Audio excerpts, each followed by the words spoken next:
할렐루야. 네, 첫째 주일입니다. 새해가 되면 우리가 나름대로 다 결심을 하고 결단하는데요. 또 크고 작은 꿈들도 꾸지 않습니까? 근데 새해 어떤 소원 가장 빌고 싶으십니까? 어떤 교회 갔더니 송구영신 예배라고 하지 않고 신년 소원 예배라는 타이틀로 예배를 드리더라고요. 여러분은 새해 하나님께서 우리에게 한 가지 기도 제목을 들어주신다고 하면 뭘 소원을 빌고 싶으세요? 여러 가지 이런저런 말들이 있을 수 있습니다. 원하는 직장에 취업하는 것, 네, 우리가 그런 기도 하나님 앞에 드릴 수도 있고요. 또 오랜 질병에서 회복하는 것, 간절한 소원일 수 있습니다. 혹시 현금 10억 정도 들어있는 통장이면 만족하시겠습니까? 네, 그 정도면 좋으세요? 제가 아주 싱싱한 질문지를 하나 가지고 왔습니다. 어린이부 아이들한테 제가 올라오기 직전에 조금 일찍 온 아이들이 있거든요. 얘들한테 물어봤어요. 얘들아, 똑같은 질문을 했어요. 너희들 하나님이 올해 소원 들어주신다고 하면 한 가지 뭐 소원 하나님이 들어주시면 좋겠어? 라고 물어봤어요. 그랬더니 이제 유치부부터 시작해서 어린이부잖아요. 초등학교 다니는 얘들이 이런 대답을 하는 거예요. 한번 생각해 보세요. 우리들의 질문과 얼마나 다른지 한번 생각해 보세요. 1번 대답입니다. 착한 마음. 2번 가족의 건강. 3번 여동생. 네, 분발하셔야겠습니다. 네, 그리고 또 마지막에는 벤츠 S클래스. 이 대답이 왜 나오지? 제가 그랬더니 물어봤어요. 이게 네가 이거 어떻게 알아? 그랬더니 그러는 거예요. 면허도 없는데 어떻게 알아? 그랬더니 아빠 사주고 싶어서 그랬대요. 어떻게 이런 애들이 있습니까? 기가 막히죠. 네, 새해에는 우리 모두의 소원들이 많이 이루어졌으면 좋겠습니다. 사실 하나님은요, 이 세상 어떤 것보다 가장 우리에게 주시고 싶어하는 선물이 있어요. 그게 뭘까요? 사람을 창조한 목적이 거기에 있습니다. 수많은 구약의 선지자들을 보내시고 그리고 마지막엔 독생자 예수 그리스도를 우리에게 보내주시면서까지 우리에게 주시고 싶었던 선물, 그 선물이 있습니다. 그러니까 우리의 기대하는 선물과 하나님이 주시고 싶어하는 선물에는 조금 차이가 있다는 거예요. 하나님이 이 세상 어떤 것보다 주고 싶어 하시는 것, 그게 뭘까요? 하나님 자신입니다. 별로 안 좋아하잖아요. 하나님은요, 우리와 함께하길 원하십니다. 하나님과 함께하는 임마누엘의 복이 우리에게 있어서 가장 큰 복이 되어야 되는 거예요. 요한복음 15장 말씀에는요, 그런 우리를 가리켜서 하나님이 우리를 뭐라고 이야기하시는가 하면 친구래요. 우리가 친구라고 이야기하십니다.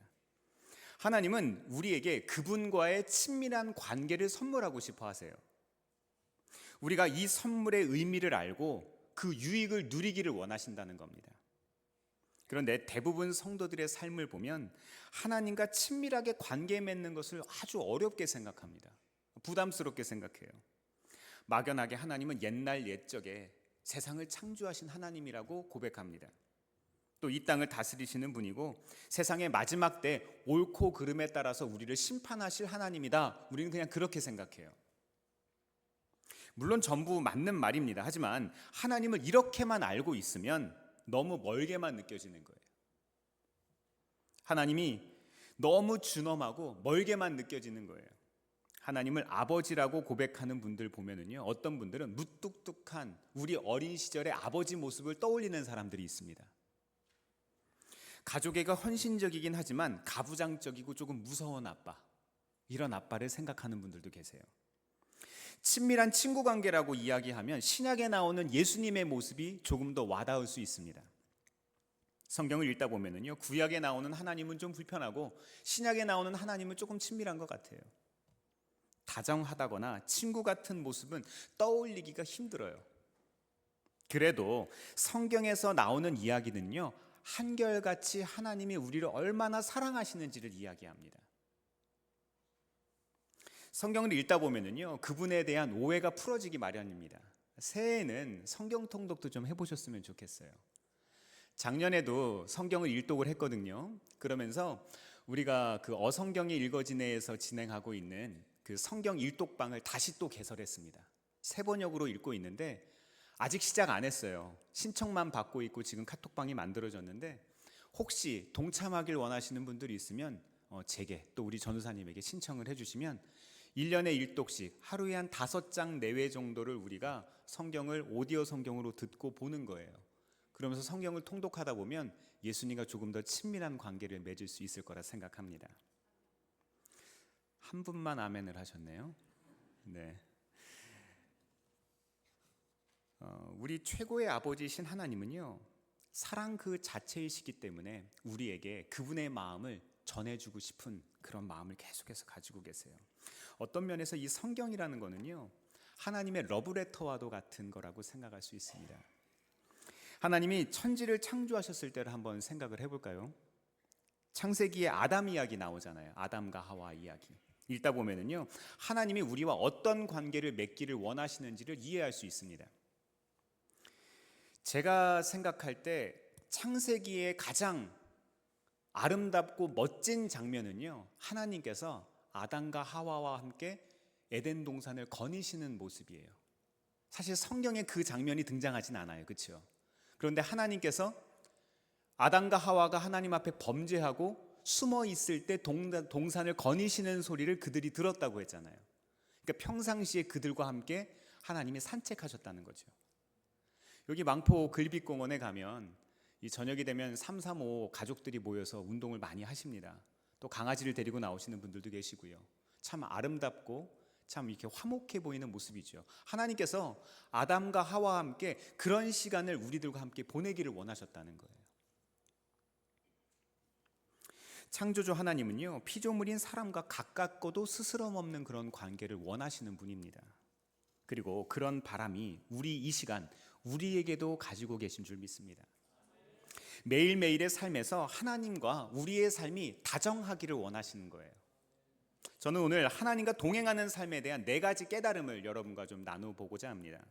말씀을 통해 하나님과 동행하는 올해 2025년이 되시기를 주의 이름으로 축원합니다.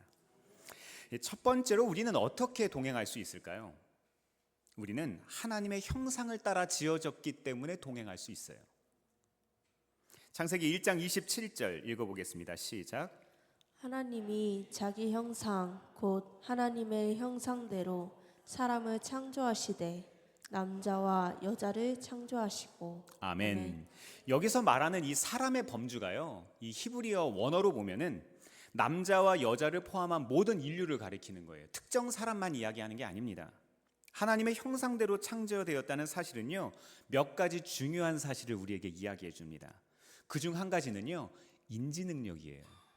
야, 뭐 당연한 걸 가지고 뭐 그런 얘기를 하세요, 이렇게 이야기할 수 있지만 당연한 게 아닙니다. 사람이라는 존재는요, 세상 속에 있는 것들을 보고 듣고 느낍니다. 오감을 통해서 우리는 모든 것들에 반응을 하죠. 또 느껴야만 생각할 수 있는 존재가 됩니다. 창조물을 인지한다는 것은요, 창조물을 인지한다는 것은 창조주를 인식할 수 있다는 거예요. 우리가 이것을 인식한다는 것은 이것을 만든 사람을 인식할 수 있는 거예요. 그렇죠? 라벨을 보면 밑에 도장이 찍혀 있잖아요. 그렇죠? 누가 만들었는지, 어디서 만들었는지, 언제 만들었는지. 또한 인간에게는 상상력이 있어서 하나님이 주신 것들을 생각하고 되새기고 그 의미를 깨달을 수 있습니다. 그리고 창작력을 발휘해서 하나님이 하셨던 창조의 행위를 우리도 할 수 있어요. 그래서 우리가 뭐 하죠? 영화 같은 것들 만들면 어떻습니까? 웃기도 하고 울기도 하잖아요. 멋있는 페인팅을 보면서 우리가 감동받잖아요.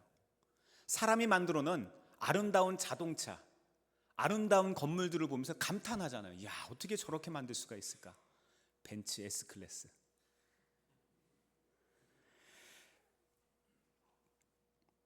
사람이라는 존재는요, 자연의 소리나 색으로 새로운 창조물을 만들어내고 하나님께 영광 올려드릴 수 있습니다.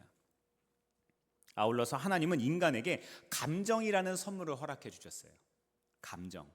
우리의 감정이 좀 불완전하잖아요. 어떤 때에는 괜찮은 감정을 내비칠 때가 있지만 어떤 때는 불편한 감정을 내비치잖아요. 그런데 하나님의 감정은 온전한 감정이십니다. 하나님도 감정이 있으시잖아요. 하나님과 교제할 때 감정에만 충실한 것은 잘못이긴 한데 우리가 느끼는 감정들이 관계를 더 풍요롭게 합니다. 제가 되게 부러워하는 종류의 사람들이 있어요. 눈물 많은 사람들. 그냥 울어요 막. 이건 조금 비밀인데요. 공공연한 비밀인데 단기 선교 갔다 왔을 때 앞에 나와서 간증하는 애들은 1번 타자는 누가 하는 줄 아십니까? 잘 우는 애들이 합니다. 일단 울어야 돼요. 근데 저는 잘 못 울거든요. 소위 말하는 T입니다. 그래서 저는 잘 못 울어요. 그래서 잘 우는 분들, 공감하는 분들을 보면 너무 부러워요. 야, 어떻게 저렇게 마음을 잘 열고 그 사람의 이야기를 경청하고 그 사람의 일을 내 일처럼 생각하고 어떻게 눈물까지 흘리지? 저는 마음으로 웁니다. 네. 성경은요, 하나님 역시 감정을 가지신 분이라고 이야기를 합니다. 또한 우리는 영혼을 지닌 영적인 존재죠. 그러므로 우리는 영적인 세계를 의식하고 깨달을 수 있고 영적으로 반응할 수 있습니다. 실제로 우리 속에 가장 깊은 갈망이 숨어 있는데 그게 뭐죠? 바로 영적인 갈망들입니다. 이 현대 사회가 물질적으로 풍요로운데 사람들의 마음이 메말라 갑니다. 심리적으로 사람들이 장애를 앓고 있을 만큼 힘들어하죠. 왜 그렇습니까? 영적 빈곤의 상태이기 때문에 우리가 그런 상황을 경험하는 거예요. 그래서 우리는 하나님을 신령과 진리로 예배해야 되는 존재입니다. 하나님은 인간에게 마음대로 무언가를 선택하고 결정할 수 있는 또 무엇을 주셨죠? 자유의지를 주셨잖아요. 자유의지로 인해서 우리는 예수님을 영접하기로 선택할 수도 있고 예수님을 거절할 수도 있습니다. 우리는 자유롭게 하나님께 나아갈 수도 있고 반대로 우리는 등을 돌릴 수도 있어요. 하나님은 자기를 찾는 자들에게는 자기를 나타내 주시는 분이시지만 자기를 찾지 않는 사람들에게는 자기를 숨기는 분입니다. 하나님과 친밀한 관계를 맺고 싶으십니까? 아니면 하나님을 무시하고 내 마음대로 인생을 사시겠습니까? 선택권이 누구에게 있다고요? 우리에게 있다는 거예요. 내게 있다는 겁니다. 그 자체가 하나님의 은혜입니다. 우리를 로봇처럼, 우리를 AI처럼 우리가 만든 것들을 명령어를 집어내서 마음대로 행동하게 만드는 것들이 아니라 하나님께서 우리를 스스로 생각하고 판단해서 우리가 스스로 원할 수 있도록 우리를 창조해 주셨다는 거예요. 그래서 인간에게는 하나님의 본성이 있지만 하나님은 무한하고 인간은 유한하다는 점에서 조금 다르죠. 우리에게는 한계가 있고 하나님께는 한계가 없으시니까요. 그런데도 우리가 하나님과 동행할 수 있는 이유, 그분과 가까운 관계를 맺을 수 있는 이유는요, 하나님의 형상대로 지음 받았기 때문입니다. 우리는 하나님과 대화할 수 있어요. 즉 그분의 음성을 들을 수 있고 그분에게 이야기할 수도 있습니다. 하나님이 하신 말씀에 따라서 반응하고 얼마든지 관계를 누릴 수도 있습니다. 우리가 원하기만 하면 그것이 가능합니다. 두 번째로 우리에게 오늘 주시는 깨달음은 뭘까요? 하나님과 동행함의 비밀 뭘까요? 인간에게 피조물을 다스릴 수 있는 권한을 주셨기 때문에 우리는 동행할 수 있습니다. 창세기 1장 26절 같이 한번 읽어보겠습니다. 시작. 하나님이 이르시되 우리의 형상을 따라 우리의 모양대로 우리가 사람을 만들고 그들로 바다의 물고기와 하늘의 새와 가축과 온 땅과 땅에 기는 모든 것을 다스리게 하자 하시고. 아멘. 우리는 하나님과 함께 피조물을 다스리는 게 얼마나 큰 특권인지를 잘 모르는 것 같아요. 창세기에 보면 아담이 모든 동물들에게 이름을 지어주는 장면이 나옵니다. 하나씩 하나씩 지어주죠. 그 동물들의 특징을 알고 있었다는 거예요. 그 동물이 어떤 존재라는 것, 이 존재가 누구와 가깝고 무엇이 필요하고 어디에 있어야 하는지를 다 알고 있었다는 거예요. 이 아담이라는 존재는 하나님이 피조물을 만드신 이 존재는 아주 똑똑하고 지혜로운 존재였습니다. 우리에게도 그런 창조의 능력들이 숨어 있다는 거죠. 그래서 그에 따라 돌보고 사랑하면서 책임 있게 다스렸을 거예요. 우주의 통치자로서 하나님이 누리고 경험하는 것들을 조그만 것이지만 맛볼 수 있었습니다. 우주의 통치자로서 하나님께서 모든 세상을 다스리신 것을 이 아담은 에덴 동산을 다스리면서 비슷한 것을 통해서 깨달은 거예요. 아, 하나님이 하시는 통치하고 다스리는 것이 얼마나 귀한 것이고 얼마나 책임이 있는 것이고 얼마나 가치 있는 것인가를 알았다는 거예요. 우리는 가정을 통해서 깨닫습니다. 가정이 만들어지고 결혼을 했을 때 우리는 비로소 어른이라는 존재가 되지요. 또 자녀가 출산했을 때 자녀가 태어나는 모습을 보면서 책임감을 느끼면서 한 가정의 가장이 되어갑니다. 우리는 사회 공동체에서도 마찬가지죠. 우리는 다스리는 모습을 통해서 그것을 하나님께서 우리에게 위임해 주신 권리를 이 땅 가운데 우리는 베풀면서 적용하면서 하나님의 마음을 느낄 수 있습니다. 세 번째로 인간을 통해서 새로운 생명이 태어나도록 하셨기 때문에 우리는 하나님과 동행할 수 있어요. 하나님이 창조한 인간을 축복하면서 다음과 같이 말씀하셨는데요. 1장 28절입니다. 함께 읽어보겠습니다. 시작. 생육하고 번성하여 땅에 충만하라. 땅을 정복하라. 아멘. 이 하나님의 창조 목적은요, 그분을 알고 사랑하고 그분과 동행하는 사람들, 이 사람들과 함께 세상을 가득 채우라는 거예요. 많은 사람들은 여기에 나오는 땅을 정복하라는 이야기를 잘못 해석합니다. 우리들이 마음대로 행동해서도 되는 줄 아는 거예요. 그런 거 아니죠. 그래서 하나님은 우리에게 어떤 능력을 주셨는 줄 아세요? 생명을 낳는 능력을 허락하신 거예요. 여기서 말하는 새로운 생명의 탄생이라는 것은요, 아기를 낳는 육체적인 부분만을 뜻하는 게 아니라 어떤 영적인 탄생을 뜻하는 겁니다. 나만 하나님과 동행하는 삶을 살아가는 것이 아니라 우리를 통해서 또 다른 하나님과 가까워지고 하나님과의 관계가 회복되는 누군가가 새롭게 생긴다는 것, 이 영적인 탄생을 의미한다는 거예요. 우리는 그런 존재로 지음받았다는 겁니다. 이런 영적인 번성이야말로 우리와 관계를 회복하시려는 하나님의 계획에 동참하는 거예요. 너무나도 감사한 것은요, 우리를 구원의 계획에서 제외시킬 수 있었지만 그러지 않으셨다는 겁니다. 우리가 조금 더 먼저 믿을 수 있게 된 그 기회를 하나님께서 허락하셨다는 거예요. 우리와 함께 일하신다는 거예요. 우리를 사랑할 뿐만 아니라 우리와 일한다니까요, 하나님께서. 저는 그런 생각합니다. 우리는 그런 기도 하잖아요. 하나님을 믿을 수 있는 믿음을 주세요. 믿음을 주세요. 우리는 이런 기도 하잖아요. 근데 하나님이 여러분을 믿는다는 생각 안 해보셨어요? 하나님이 여러분을 믿기 때문에 그 직장에 하나님이 허락하셨고, 그 가정을 허락해 주셨고, 그런 지체들을 허락해 주셔서 영적인 탄생을 통해 영적인 번성을 할 수 있도록 하나님께서 우리를 인도해 주셨다는 거예요.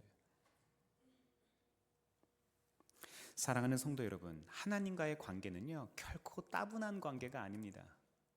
죽어있는 그런 관계가 아닙니다. 시간이 갈수록 가까워지고 애정과 신뢰가 깊어지는 그런 관계입니다. 소망이 넘치는 사랑의 관계가 돼야 합니다. 네 번째 깨달음은 뭘까요? 인간이 하나님과 동행하는지 안 하는지는요, 하나님과의 관계, 그리고 다른 사람과 맺는 관계 속에서 드러납니다. 삶을 보면 안다는 거예요. 태초에 하나님이 사람을 창조한 이야기를 보면은요, 이 점이 잘 드러나 있습니다. 창세기 2장 18절 말씀 같이 한번 읽어볼게요. 시작. 여호와 하나님이 이르시되 사람이 혼자 사는 것이 좋지 아니하니 내가 그를 위하여 돕는 배필을 지으리라 하시니라. 아멘. 하나님은 남자와 여자를 창조하시면서 각각 하나님의 독특한 모습을 반영하시면서 서로 보완하도록 창조하셨습니다. 인간은 다른 존재죠. 특히나 남자와 여자는 다른 존재죠. 이 때문에 남자와 여자는요, 명확한 차이에도 불구하고 가깝게 지내면서 사랑할 수 있습니다. 사실 비슷한 존재를 사랑해야 한다면 남자가 남자를 사랑하고 여자가 여자를 사랑하는 게 옳지 않습니까? 여자분들 군대에서 축구하는 얘기 안 좋아하잖아요. 근데 왜 남자를 사랑하십니까? 남자분들 멜로 드라마 별로 안 좋아하시잖아요. 근데 왜 옆에서 그거를 참아가면서 보고 계십니까? 맞지 않으려고요? 네, 그게 아니죠. 이런 능력이야말로 무한한 창조주 하나님과 유한한 우리 피조물 사이에 친밀한 관계를 맺을 수 있다는 하나님의 증거입니다. 우리는요, 다른 존재와 함께 하면서 관계를 맺는 거예요. 그러면서 그에게 마음을 주고 그에게 사랑을 주고 그와 함께 관계를 맺습니다. 한 걸음 더 나아가서 인간이 함께 일하도록 창조되었다는 사실이야말로 하나님이 가진 관계 중심의 모습을 드러내시는 거예요. 우리는 다 연결된 존재죠. 제가 여기 1,500원짜리 볼펜이 하나 있어요. 여러분이 한번 여쭤볼게요. 제가 자주 쓰는 표현인데요. 1,500원을 제가 드릴 테니까 이 볼펜 똑같은 거 만들어 올 수 있으세요? 못 만들죠. 안 되죠. 우리는 1,500원이 있으면 당연히 그것을 살 수 있다고 믿습니다. 사회적인 약속에 의해서 우리는 그것을 믿지만 이 하나의 볼펜이 제 손에 들어오기까지 얼마나 많은 사람들이 수고했을까요? 우리는 상호 연결된 존재라는 거예요. 창조의 이야기는요, 하나님과 사람이 서로를 사랑하고 친밀하게 지냈다는 이야기입니다. 이것은 지금도 변함없는 진리예요. 하나님이 인간에게 주신 모든 멋진 것들과 온갖 가능성들 중에서 가장 중요한 핵심은 그분이 우리와 함께 있고 싶어 하신다는 거예요. 하나님은 우리와 친구가 되길 바라십니다. 그런데 아담과 하와가 엄청난 잘못을 저지르는 장면이 창세기에 등장합니다. 3장 8절부터 9절까지 같이 한번 읽어보겠습니다. 시작. 아담과 그의 아내가 여호와 하나님의 낯을 피하여 동산 나무 사이에 숨은지라. 여호와 하나님이 아담을 부르시며 그에게 이르시되 내가 어디 있느냐. 아멘. 아멘. 아담아, 네가 어디 있느냐. 이게 우리의 삶의 진짜 중요한 주제라는 거예요. 한 해를 시작하면서 가장 첫 예배를 드리면서 우리에게 중요한 것. 이 질문이 가슴에 들어온다면 올 한 해 우리가 하나님께 기쁨되는 삶을 살 수 있습니다. 아담과 하와를 하나님께서 찾고 계시듯이 만약 우리를 찾고 계시다면, 지금도 우리를 찾고 계시다면 이거는 우리가 문제가 있다는 거예요. 우리가 있어야 할 자리에 있지 않은 겁니다. 하나님의 범위를 벗어나 버린 거예요. 범위에서 벗어난 이야기 하나를 좀 나눠볼까 합니다. 아이들 키우다 보면 가끔씩 애들을 잃어버리는 경우가 있죠. 저에게도 있었습니다. 애를 잃어버렸어요. 때는 2014년에서 2015년도로 제가 기억합니다. 주일날 2부 예배를 마치고 이 오후에 청년부 예배를 준비하고 있는데 아내에게서 다급한 전화가 왔습니다. 저희 둘째가 4살 때였는데 애가 없어졌다는 거예요. 아내가 2부 예배를 마치고 이제 집을 가는 거예요. 근데 저희 그때 제가 섬기고 있었던 교회가 경기도 시화신도시에 있는 교회였는데 교회가 이제 그 사거리의 종교부지에 있는 교회였어요. 그러니까 우리 동네로 따지면은 트레이더스 사거리 있죠. 그러니까 트레이더스 자리가 교회라고 하면 트레이더스 맞은편에 롯데캐슬이 저희 집이었던 거예요. 집으로 가는데 같이 분명히 출발을 했는데 애가 사라졌대요. 왕복 10차선이 넘는데. 와, 4살짜리가 사라진 거예요. 한국 나이로 4살이었으니까 3살이죠. 만 3살. 와, 야단이 났습니다. 제가 교회 애들한테 얘기를 했습니다. 야, 함시원 없어졌다. 그래서 이제 다 찾으러 나간 거예요. 그랬더니 애들이 한 50명이 뛰어나가서 막 찾으러 다니는 거예요. 시와 동네를. 간절한 마음으로 하나님 앞에 기도하는데 하나님께서 마음에 집에 가보면 좋겠다는 마음을 주셨어요. 그런 생각이 들었어요. 그래서 말도 안 되잖아요. 사실 3살짜리가 어떻게 그 저 큰 대로를 넘어서 횡단보도를 하나도 아니고 2개나 건너가지고 자기 집에 들어가냐고요. 집 쪽으로 저는 혼자 뛰는 거예요. 막 뛰어서 가는데 도로와 인도 사이에 그 턱 있잖아요. 그 도로 턱, 그 턱 사이에 그 보도블럭 그 옆에 이제 그 대리석이 쭉 이렇게 나 있잖아요. 거기 혼자 이렇게 하면서 걸어가고 있는 거예요. 집 앞에까지 왔습니다.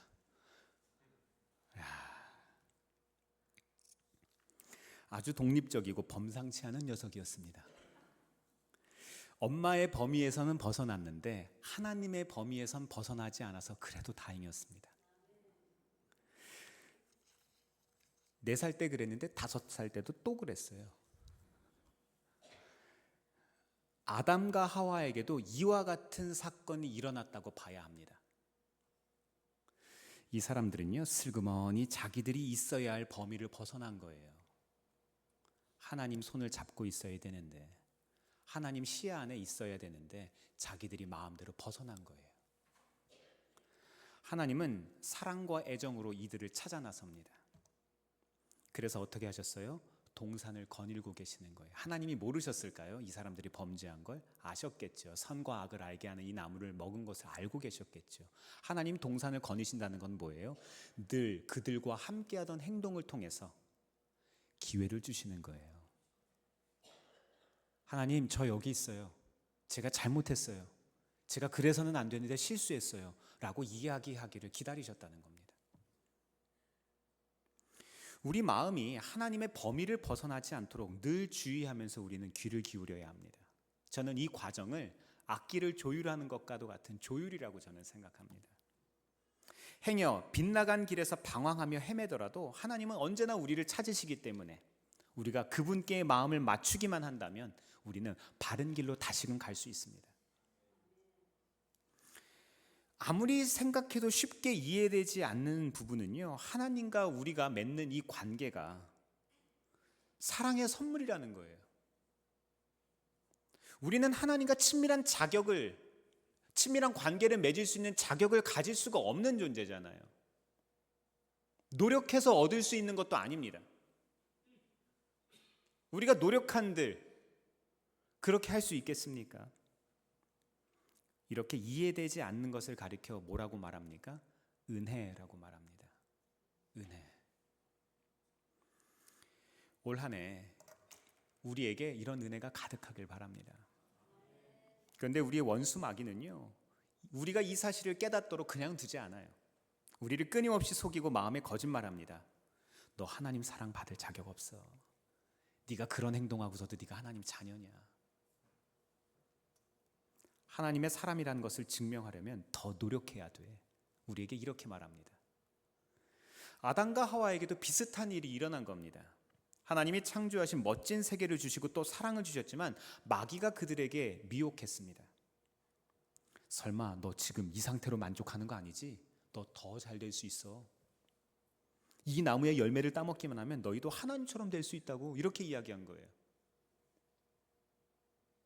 혹시 그런 생각 해보셨어요? 기도를 좀만 더 열심히 하면 믿음 좋은 사람이 될 텐데, 금식도 하고 헌금도 더 많이 내고 전도도 열심히 하면 하나님이 나를 더 사랑하실 텐데, 매일 아침 조금만 더 오래 묵상하고 내가 큐티하면 하나님께 더 인정받을 텐데, 생각해 보셨어요? 한 번쯤은 다 생각해 보셨을 거라 생각합니다. 저는 기도 시간에 대한 강박증이 있었어요. 제가 생각하기에 적어도 하루에 1시간은 기도해야지 생각했습니다. 그래서 하루에 1시간 기도한 날은 나 스스로 주님이 충만한 거예요. 성령으로 충만한 거예요. 너무 좋은 거예요. 근데 기도하지 못한 날에는 그렇지 못한 겁니다. 이런 식의 사고방식 옳은 걸까요? 틀린 걸까요? 매일 주님 앞에 나아가서 기도하는 것은 잘못된 게 아니죠. 아주 옳은 것이죠. 바람직한 거죠. 그러나 제 경우에는요, 기도하는 목적이 바르지 않았던 거예요. 하나님의 사랑과 인정을 얻을 목적으로 기도했던 거예요. 그분과 함께 하고자 하는 마음이 아니라 그분의 인정받고 싶어서, 그분께 존중받고 싶어서 그렇게 했다는 겁니다. 만약 1시간을 채우지 못하고 한 45분 기도하잖아요. 체면이 서지 않는 거예요. 행여나 늦잠 자서 새벽 기도를 못하게 되면 죄책감에 빠지는 거예요. 하루 종일 기도 노이로제에 걸려가지고 어쩌지 오늘은 기도를 못했네, 이렇게 안절부절하는 겁니다. 지금 이렇게 그 사실을 제가 털어놓을 수 있는 이유는요, 기도 강박증을 벗어났기 때문에 그렇습니다. 그렇다고 기도하지 않는다는 말이 아닙니다. 오히려 전보다 기도를 더 좋아하게 됐습니다. 기도라는 시간은 제 소원을 올려드리는 시간이 아니라 하나님이 무엇을 기뻐하시고 원하신지를 듣는 시간이니까요. 1시간 동안 기도의 시간을 가질 수 있으면 그보다 좋을 수가 없죠. 혹시 아침에 할 여건이 안 돼서 다른 때 한다고 하더라도 상관없습니다. 이제는 특정 시간만이 아니라 하루 종일 항상 기도할 수 있게 되었습니다. 어째서 우리는 하나님의 사랑을 벌어야 한다는 거짓말에 귀를 기울일까요? 하나님의 사랑을 벌고 계십니까? 하나님의 사랑을 얻기 위해서 노력하고 계십니까? 우리 모두가 죄인이고 하나님의 가슴에 깊은 상처를 준 장본인들 맞습니다. 그렇다 보니까 우리는 어떻게든 그 죄책감과 수치심에서 벗어나고자 노력합니다. 그래서 하나님께 보여드리고 싶어요. 증명하고 싶어 합니다. 하나님을 위해서 무언가를 해야만 된다고, 교회를 위해서 무언가 해야만 된다고 생각하는 거예요. 뭔가 더 엄격해지면, 뭔가 더 복잡해지면 그게 더 좋은 거라고 생각합니다. 그래서 나름대로 정한 수준에 이르려고 하고 거기에 미치지 못하면 수치심과 죄책감 때문에 어쩌지를 못해요. 그런데 하나님께서는 우리에게 이렇게 이야기하십니다. 아들아, 딸아, 그냥 나와 함께 걷자. 나는 무엇보다 네 마음을 갖고 싶다. 너를 향한 내 사랑은 그저 선물일 뿐이다. 너는 너의 자격으로 따지면 사랑받을 자격이 없고 내 사랑을 이래서도 얻을 수가 없어. 하지만 내가 너를 사랑하기 때문에 너와 가까워지고 싶은 거란다. 우리에게 이렇게 이야기하시는 거예요. 우리는 빠른 것을 참 좋아하죠. 하나님께서도 빠른 대답을 듣고 싶어 합니다. 제가 이것을 해야 할지 말아야 할지만 말씀해 주세요. 제가 지금 잘하는 건지 못하는 건지 알고 싶어요. 당신의 은혜를 받기 위해서 무엇을 해야 할지 알고 싶어요. 우리는 이런 대답을 하나님께 듣고 싶어 하잖아요. 이런 질문을 또 하잖아요. 하지만 기억하시길 바랍니다. 우리는 해답을 원하지만 하나님은 우리의 마음을 얻고 싶어 하신다는 거예요. 언젠가 한 청년이 답답한 표정으로 제게 와서 이 주제에 대해서 물어왔습니다. 목사님, 지금까지 목사님이 하신 이 이야기가 진짜라면 저는 정말 불안해요. 그 말을 충분히 이해했지만 마음 한편으로는 조금 너무 안타까웠습니다.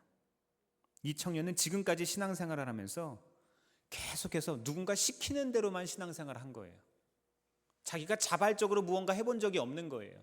엄마가 이렇게 하라고 하니까, 아빠가 이렇게 했으니까 그냥 그 기준대로 그냥 해오는 거예요. 아무런 질문이 없습니다. 아무런 생각이 없어요. 하나님과 동행하는 삶은 명령받는 삶이 아니라는 말을 듣고 이 청년은 매우 불안했을 겁니다. 그냥 정해주면 참 좋을 텐데, 그렇죠? 하나님은 정해주는 법이 없으세요. 저는 그 청년에게 하나님은 정답이 아니라 가장 좋은 것을 주시는 분이라고 차근차근 설명을 해줬습니다. 네, 그렇습니다. 열심히 하는 것보다 중요한 거는요, 함께 가는 겁니다. 방향을 잡는 거예요. 그래서 우리는 이 시간 하나님과 동행하는 것의 의미를 바르게 알아야 합니다. 요한복음 15장 13절에서 15절 같이 한번 읽어보겠습니다. 시작. 사람이 자기 친구를 위하여 자기 목숨을 내놓는 것보다 더 큰 사랑은 없다. 내가 너희에게 명한 것을 너희가 행하면 너희는 나의 친구이다. 이제부터는 내가 너희를 종이라고 부르지 않겠다. 종은 그의 주인이 무엇을 하는지를 알지 못한다.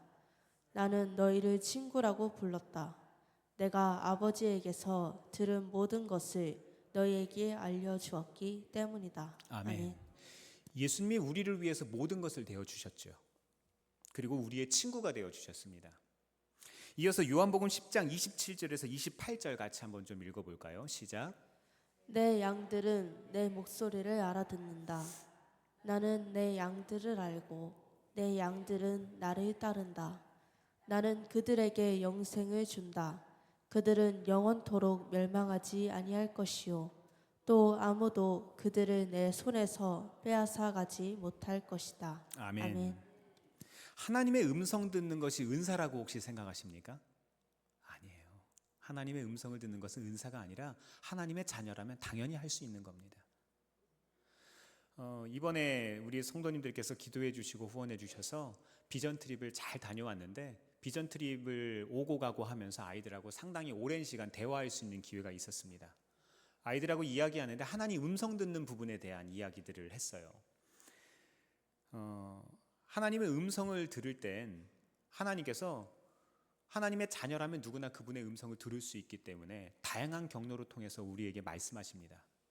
우리가 그분께 마음을 맞추고 하나님, 제게 이 시간 하나님이 기뻐하시고 원하시는 것이 무엇인지 말씀해 주세요라고 하면 하나님께서 우리에게 이야기를 해주시죠. 그 이야기해 주신다는 것이 어떤 생각이 떠오른다거나 어떤 느낌이 든다거나 하나님께서 어떤 색깔, 모양, 어떤 형상 같은 것들을 우리에게 이미지를 보여주셔서 우리가 그것들을 알 수 있게 해주십니다. 예를 들면 물잔이 하나 보여주시는 거예요. 근데 물잔이 보이면 우리가 그것에 대해서 다시 한번 물을 수 있죠. 하나님, 이 물잔이 어떤 의미입니까? 라고 다시 물을 수 있습니다. 그럼 그분께서는 우리에게 친절하게 대답해 주시는 분이세요. 이 물잔의 의미에 대해서 다시 한번 설명해 주시는 거죠. 그러니까 이런 종류의 어떤 하나님 음성 듣는 훈련을 계속해서 하시다 보면 어떤 영적인 어떤 하나님의 음성을 듣는 부분이 활성화되기 시작하고 우리의 삶에 하나님께서 원하시는 길들을 찾기가 쉬워집니다. 이상한 이야기 하고 있다고요, 제가? 아니요. 왜 무당 이야기는 들으시고 신뢰하고, 왜 타로 카드는 신뢰를 하는데 하나님이 살아계시고 하나님이 말씀하신다는 걸 왜 안 믿어요? 전 도통 이해가 안 됩니다. 진짜 이해가 안 됩니다. 왜 그거는 절대로 안 믿습니까? 제가 강단에서 전하는 메시지만 진짜 하나님의 말씀입니까? 아니요. 우리는 일상에서 하나님의 음성을 들어야만 합니다. 하나님이 말씀하시니까요. 하나님은 때때로 우리에게 다양한 방식으로 말씀하시는 거예요. 사랑하는 성도 여러분, 하나님이 원하시는 거는요, 우리와의 관계입니다. 일방적으로 전해지는 그런 것을 듣는 그런 관계가 아니라, 일방적으로 시키는 것을 수행해야 되는 주종 관계가 아니라 우리와 관계 맺고 싶어 하신다는 거예요.